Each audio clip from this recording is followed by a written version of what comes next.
নমস্কার। আজকে আমরা শিখব সরল সুদ। সরল সুদের বেসিক একবার সমস্ত পিআরটি, পি কি, আই কি, আর কি, টি কি, এগুলো সব আমরা প্রথম থেকে একবারে একটু কঠিন অঙ্ক যেগুলো থাকবে সেগুলো পর্যন্ত আজকে আমরা শিখবো এই ক্লাসে। তাই প্রথম থেকে শেষ পর্যন্ত অবশ্যই দেখবেন, তাহলে আমার মনে হয় সরল সুদ সম্পর্কিত যে সমস্ত প্রশ্ন আপনাদের অসুবিধা হয় সেগুলো আর কোনো অসুবিধা হবে না। তাহলে আমরা শুরু করি। সরল সুদ মানে হলো গিয়ে যে সুদটা আমরা প্রত্যেক বছরই একই থাকবে, যে সুদটা কোনো চেঞ্জ হবে না, প্রত্যেক বছর এই সুদের কোনো রকম কোনো পরিবর্তন হবে না, সেই জন্য এই সুদটাকে বলা হয় সরল সুদ। তাহলে আমরা অঙ্কের মাধ্যমে বুঝি এটা কীভাবে আমরা যে জিনিসটাকে আমরা বোঝাতে চাইছি সেটা অঙ্কের মাধ্যমে বুঝি। আই সমান পিআরটি বাই 100। এখানে আই মানে কি? আই মানে এখানে ইন্টারেস্ট, বাংলায় যাকে বলে সুদ। পি সমান প্রিন্সিপাল মানে আসল বা মূলধন। আর মানে রেট অফ ইন্টারেস্ট মানে সুদের হার। আর টি মানে টাইম মানে সময়। তাহলে এই সূত্রতে আমরা কি করতে পারবো? আমরা সরল সুদ কোনো একটা আসলের সুদ বের করতে পারবো। তাহলে আমরা একটা অঙ্ক নিই এবং সেই অঙ্কটার ইন্টারেস্ট বার করে দেখি যে কিভাবে আমরা এই পদ্ধতিতে এই সূত্রের মাধ্যমে আমরা সেই অঙ্ক সমাধান করতে পারবো। 5% বার্ষিক 5% সরল সুদে 10,000 টাকার বা 1,000 টাকার 20 বছরের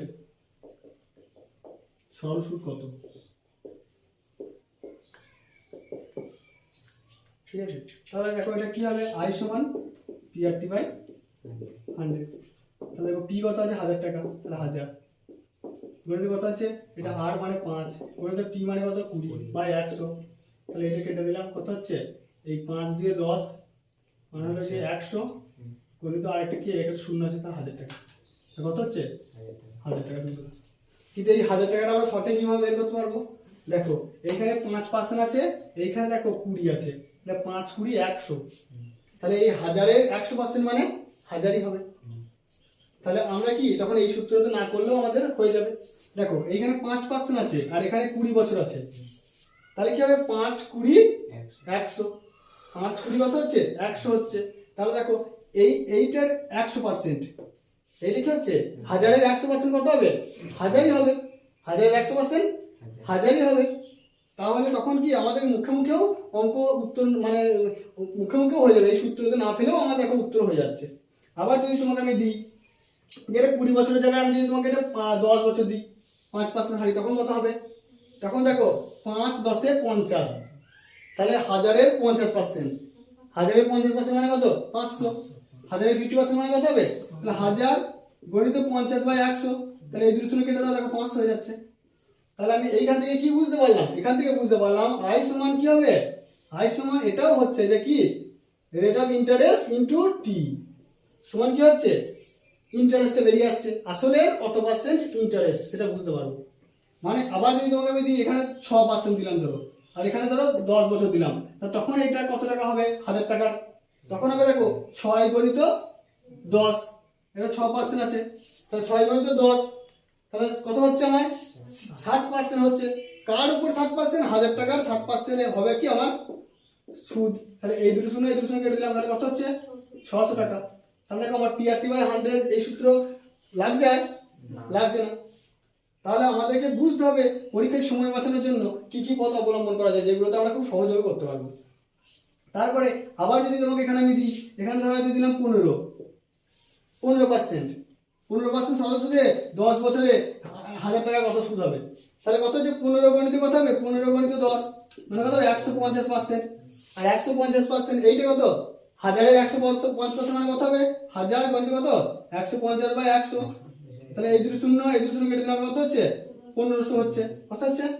1500। এটা মুখে মুখেও তোমরা করতে পারবে, যেহেতু 100% মানে 1000 আর এর 50% মানে 500, তাহলে 1500।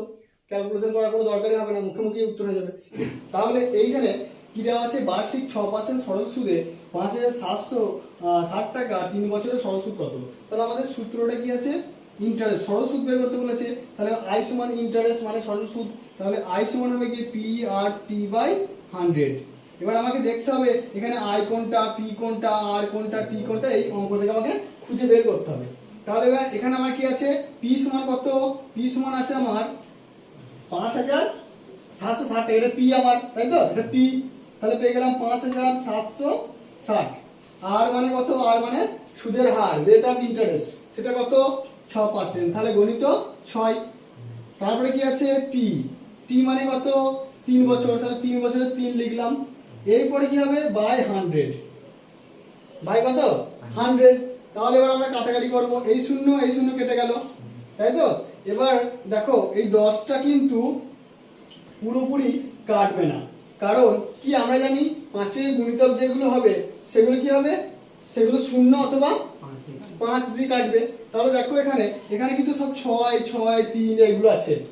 সেক্ষেত্রে আমাদের কি করা উচিত জানো তো, নিচে যদি এই 10 বা 100 থাকে সেগুলো আর কাটাকাটি করাটা দরকার নেই, মানে তাহলে আমাদের সময় বেশি খাবে।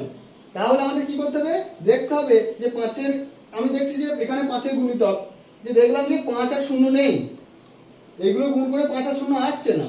তাহলে আমার তখন করা কি উচিত, আমার সময় বাঁচানোর জন্য কি করতে হবে, এইগুলোকে গুণ করে দিতে হবে। কি করতে হবে, এইটা 576 কে 6 দিয়ে গুণ করে দিলাম, অথবা 576 কে 18 দিয়ে গুণ করলাম। তাহলে 576 গুণিত কত 18, তাহলে 6 টা 48, 8 হাতে 4, 8 সাথে 56, আর 6 4 কত 60, 0 হাতে 6, 8 মানে 40, 46, আর এর কত 576, তাহলে 8, 6, 13, 3 হাতে 1, এটা 9 আর এটা 10, তাহলে 10,000 কত 10,368, তাই তো, এইটা হলো। এবার যেহেতু 10 এখানে কি আছে 10 আছে বাই 10, তাহলে এখানে কত হলো 10,368 বাই কত 10।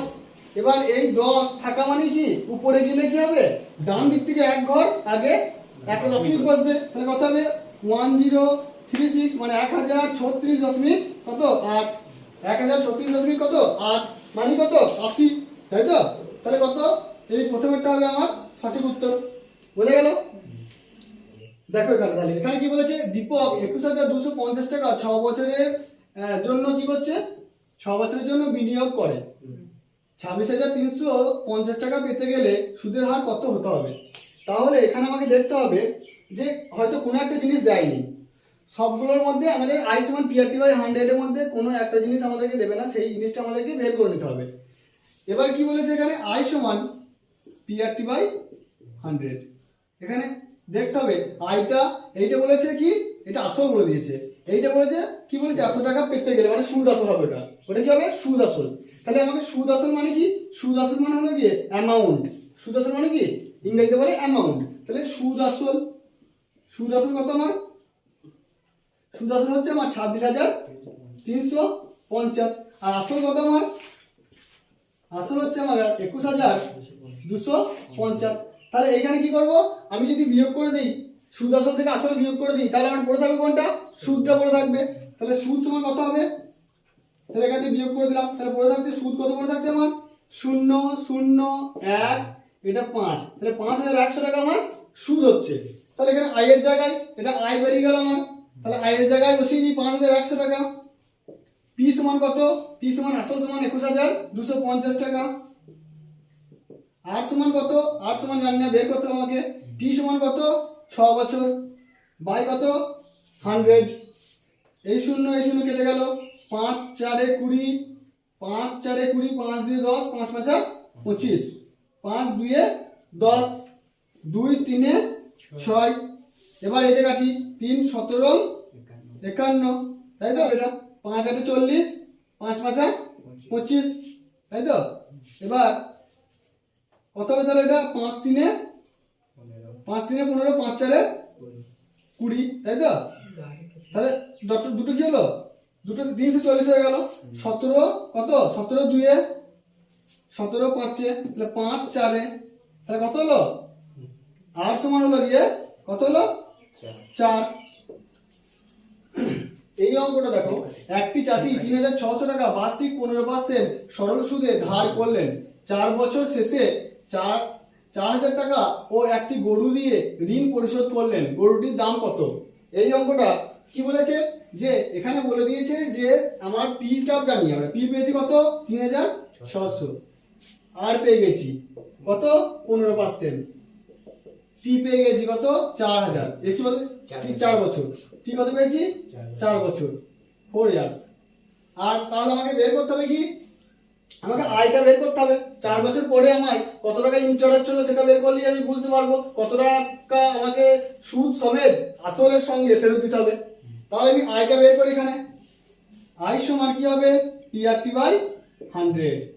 তাহলে আই মানে কত, পি মানে কত 3600, আর মানে কত 15, টি মানে কত 4, বাই কত 100, 4 25 100, 5 5 25, 5 3 15, 5 কত 5 7 35, 5 2 10, তাই তো? এইটা হয়ে গেল। তাহলে এবার এইটার সঙ্গে কাটাকাটি করলে কত হবে 720 গণিত 3 মানে কত হবে 2160 টাকা। 7 3 21, 3 20 60, তাহলে 2160 টাকা হয়ে গেল আমার সুদ। কত হলো এটা আমার কি হলো সুদ হলো, তাহলে এবার দেখো 3600 টাকা আমার আসল আর এইটা আমার সুদ, এই দুটো টাকা আমি যার কাছে ধার করেছি তাকে তো আমাকে ফেরত দিতে হবে। তাহলে আমার কত টাকা মোট ফেরত দিতে হবে, দেখো 3600 এটা পি প্লাস আই, তাহলে কত হচ্ছে এটা 2160 টাকা।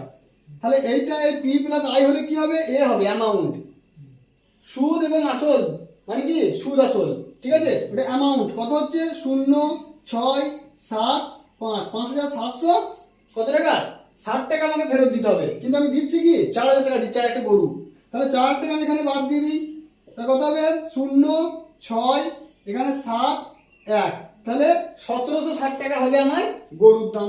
এই টাকাটা কি হচ্ছে, এই টাকাটা আমি দিচ্ছি না, যার বদলে কি দিচ্ছি আমি একটা গরু দিচ্ছি। তাহলে সেই গরুটার দাম কত হচ্ছে 1760 টাকা, কত হচ্ছে 1760 টাকা হবে আমার গরুটার দাম। বলছে বার্ষিক 5% সরল সুদে 1,000 টাকা বিনিয়োগ করে যদি প্রতি 10 বছর পর সুদ আসলের সাথে যোগ হয় তাহলে 2,000 টাকা হতে কত সময় লাগবে?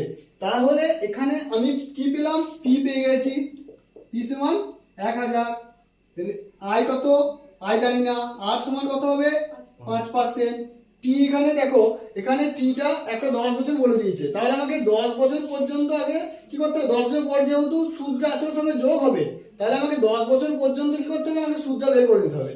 তাহলে এখানে কি ধরবো, এখানে টি সমান 10 ধরবো, টি সমান কত ধরবো 10 ধরবো, এবং 10 বছর পরে ওই টাকাটা 2,000 টাকা কতদিন পর হবে সেইটাই আমাদের প্রশ্নের উত্তর। সেটা আমরা কি করে বের করবো, তাহলে প্রথমে তাহলে আমরা এখানে 10 বছর পর 10 বছরের ইন্টারেস্টটা বের করে ওই ইন্টারেস্টটা আসলের সাথে যোগ করব। তারপরে তখন কি হবে, তারপরে কত সময়ের জন্য খেটে ওটা খাটবে এবং 2,000 টাকা হবে সেটাই আমাদেরকে বের করতে হবে। তাহলে এখানে পি সমান 1,000, আর সমান 5%, টি সমান 10%, তাহলে আই সমান কত হবে PRT বাই 100, পি সমান কত 1,000, আর সমান কত 5, আর টি সমান কত 10 বাই 100, তাহলে এটা এই শূন্য কেটে গেল, তাহলে কত হবে 5, আর এই একটা শূন্য এই একটা শূন্য, তাহলে 500 টাকা হয়ে গেল। আমার কি হলো 500 টাকা আমার 10 বছর পর সুদ হলো। এই টাকাটা কি হবে এবার আমার আসলের সঙ্গে যোগ হবে, আসল কত আমার 1,000, পি সমান কত হলো 1,000, আর আই সমান কত হলো 500, তাহলে এখন আমার কি হলো 1,500 টাকা। এই 1,500 টাকা কি হলো 10 বছর পর 500 টাকা যোগ হয়ে ওই 1,500 টাকা হলো। এখন কিন্তু এই ক্ষেত্রে যেহেতু বলা আছে যে এই টাকাটা উপরে আবার কি করবে সুদ পাওয়া যাবে, এটা এখানে কি বলা আছে যে 10 বছর পরে সুদটা আসলের সঙ্গে যোগ হয়ে যাবে। সাধারণত সরল সুদের ক্ষেত্রে সুদ আসলের সাথে যোগ হয়ে আসল হয় না, কিন্তু এক্ষেত্রে এই কন্ডিশনটা দেওয়া আছে যে 10 বছর পরে সুদটা কি হবে আসলের সাথে যোগ হবে। সেই জন্য এটা কি হচ্ছে এই 10 বছর পরে যেহেতু সুদটা আসলের সাথে যোগ হয়ে গেল তাহলে এইটা তখন আবার আসল হয়ে গেল এই ক্ষেত্রে যেহেতু বলা আছে। কিন্তু এমনি সাধারণত সুদ সরল সুদ আসলের সাথে যোগ হয়ে সেটা আসল হয় না, ওটা চক্রবৃদ্ধি সুদের ক্ষেত্রে হয়। তাহলে এখানে 1,500 টাকা কি হলো আমার আসল হয়ে গেল। এবার আমাকে কি করতে হবে 2,000 টাকা কত বছর পর হবে, তাহলে আমাকে 2,000 টাকা করতে গেলে কি করতে হবে আমাকে, তাহলে আমাকে দেখো সুদ কত হবে, তাহলে আমার সুদ হবে আমার 500 টাকা। দেখো 2,000 টাকা আমাকে করতে হবে কিন্তু আমার অলরেডি আছে কত 1,500 টাকা, তাহলে আমাকে কি করতে হবে 500 টাকা সুদ করতে হবে। তাহলে আমি আই সমান পেয়ে গেলাম, আই সমান কত হলো 500 টাকা। তাহলে আই পি সমান আই সমান কি পিআরটি বাই 100। তাহলে আইটা আমি অলরেডি পেয়ে গেলাম যে 1500 টাকা থেকে আমার কি করতে হবে 2000 টাকা করতে হবে। তো 2000 টাকা মানে কি 500 টাকা আমার সুদ হবে। এই 500 টাকা সুদটা আমরা ক বছরে পাবো সেটাই দেখবো। তাহলে এটা কত আই সমান 500, পি সমান কত 1500, আর সমান কত আর সেই একই থাকবে কত আছে 5%। টাইমটা শুধু কত বছর সেটা আমরা জানি না, বাই কত হবে 100। তাহলে এই শূন্য দুটো শূন্য কেটে দিলাম, তাই তো 5 কত 100 500, তাই তো 5 100 500। এবার কি হবে 5 3 15, 5 কত 5 3 15, 5 20 কত 100। তাহলে দেখো এই দুটো কত হচ্ছে 20 সমান 3t, 20 সমান কত হচ্ছে 3t। অথবা তুমি যদি কোণাকুণি গুণ করো তাহলে কি হবে 3t সমান আবার কি হবে 20, 3t সমান 20 মানে এইটা সমান যদি এইটা হয় তাহলে এইটা সমান এইটা একই তো, ওটা আমরা কি করলাম ঘুরিয়ে দিলাম। অথবা কোণাকুণি গুণ করলে একবারে চলে আসতো 3t সমান 20 হয়ে যেত।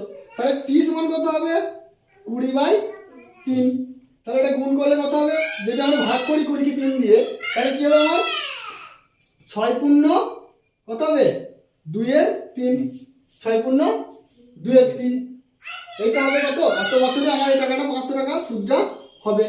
তাহলে কত বছর পর আমার কি হবে, কত বছর পরে আমার এই 2000 টাকা হলো, তাহলে আগে আমার 10 বছর হয়ে গেছে, আগে আমার কত হয়েছে এই 10 বছর কেটে গেছে, তারপরে 6 পূর্ণ 2 এর 3। তাহলে মোট আমার কত বছর হলো, আগে 10 বছর আর এখন কত 6 পূর্ণ 2 এর 3 মানে কত হলো 16 পূর্ণ 2 এর 3 বছর। 16 পূর্ণ কত 2 এর 3 বছর। তাহলে আমাদের কি করতে হবে, আমাদের করতে হবে কিন্তু বলে দিয়েছে কি বার্ষিক 7.5% সরল সুদে বছরে হবে এই সুদটা। তাহলে এবার কি বলেছে, এবার এই ডেটটা এই ডেট পর্যন্ত কত দিন সেটা আমরা বের করে নেবো, কত দিনের জন্য টাকাটা খাটছে সেটা আমরা বের করব। তাহলে 9 মার্চ, এইখানে মার্চের এই 9 তারিখ, 9 তারিখে কি করছে 9 তারিখ থেকে টাকাটা খাটছে। তাহলে 9 তারিখ থেকে টাকাটা খাটছে, তাহলে কত হবে, তাহলে আমার ওইদিকে মার্চ মাস আমার কত দিনে, জানুয়ারি ফেব্রুয়ারি মার্চ 31 দিনে। তাহলে 31 দিনে আমার কি হচ্ছে মার্চ মাস। এবার তার মধ্যে কি হয়েছে আমার 9 দিন, একদিন 9 তারিখ থেকে হচ্ছে, কিন্তু 9 তারিখটা শেষ না হলে তার ইন্টারেস্ট পাওয়া যাবে না। তাহলে 9 তারিখের পরে আমরা ইন্টারেস্ট পাবো কবে 10 তারিখে, বা একদিন পরে, একদিন খাটতে হবে টাকাটা, তারপরে কি হবে ইন্টারেস্টটা পাবো। তাহলে এখান থেকে আমরা কতদিন 9 তারিখটা তাহলে আমরা ধরবো না, তাহলে কি করবো 9 তারিখটা আমরা ধরবো না, কারণ 9 তারিখের পরে টাকাটা আমরা ইন্টারেস্টগুলো পাবো। তাহলে আমরা কত দিনের জন্য ইন্টারেস্ট পাবো সেটাই তো আমাদের মেন। তাহলে কি করতে হবে, এখানে 9 তারিখটা ধরবো আমরা, কত করবো এখানে, তাহলে 9 থেকে আমরা বাদ দিতে হবে, এখান থেকে 9 বাদ দিয়ে দেবো আমরা, কত বাদ দেবো 9 দিন বাদ চলে যাচ্ছে, কারণ আমরা ইন্টারেস্টটা পাচ্ছি 10 তারিখ থেকে, একদিন হয়ে যাবে তারপরে ইন্টারেস্ট পাবো আমরা। তাহলে কি হচ্ছে এটা, যেমন আমরা এক বছরের যখন সুদ পাই তখন আমাদের বছরটা শেষ হয় তারপরে আমরা সুদটা পাই। তাহলে কি হচ্ছে যত দিনের জন্য আসল কথা ওই দিনটাকে টাকাটা খাটতে হবে। তাহলে এখানে 9 তারিখ বাদ দিয়ে দিই, তাহলে কত হচ্ছে আমার 22 দিন। তাহলে 22 দিন হচ্ছে নাকি, যে কতদিন হচ্ছে তাহলে 22 দিন হচ্ছে। এবার কি হচ্ছে মার্চ মাস হয়ে গেল, মার্চ, তারপরে এপ্রিল মাস কত দিনে 30 দিনে, কত দিনে 30 দিনে, মে মাস কত দিনে 31 দিনে, কিন্তু 31 দিনে হচ্ছে ঠিক আছে, কিন্তু কি খাটছে কতদিন আমার 21 তারিখ পর্যন্ত খাটছে। তাহলে এইটা 31 বসাবো, আমরা কত বসাবো এখানে 21 বসাবো, কারণ আমার টাকাটা খাটছে কত 21 পর্যন্ত খাটছে। তাহলে 21 দিনটা আমার লাগবে, করে মে মাসে কি হবে মে মাসে 21 দিন পর্যন্ত খাটবে, তাহলে 21 হবে এখানে। তাহলে কত হলো আমার 3, আর এটা কত হলো 4 দিনে 7, 73। তাহলে 73 দিন আমার টাকাটা কি করলো খাটলো। তাহলে এখানে টি সমান কত পেলাম আমি 73 দিন পেলাম।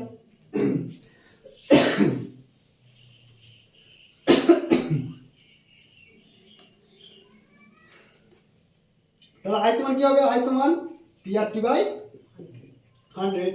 এবার দেখো পি সমান কত বলে দিয়েছে, পি সমান বলেছে 1820, তাহলে 1820 এখানে লিখবো। আর সমান কত বলেছে 7 2 14 আর 1 15, তাহলে 15 বাই কত হবে 2।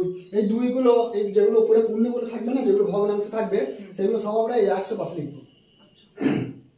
যা থাকবে এগুলো ভগ্নাংশে যা থাকবে উপরে সেগুলো আমরা 100 পাশে লিখবো, ঠিক আছে। এবার কি হবে, এখানে বলেছে 73, এই 73টা তো আর দিন, এটা তো আমার বছরে চাই, আমাকে বছর করতে হবে।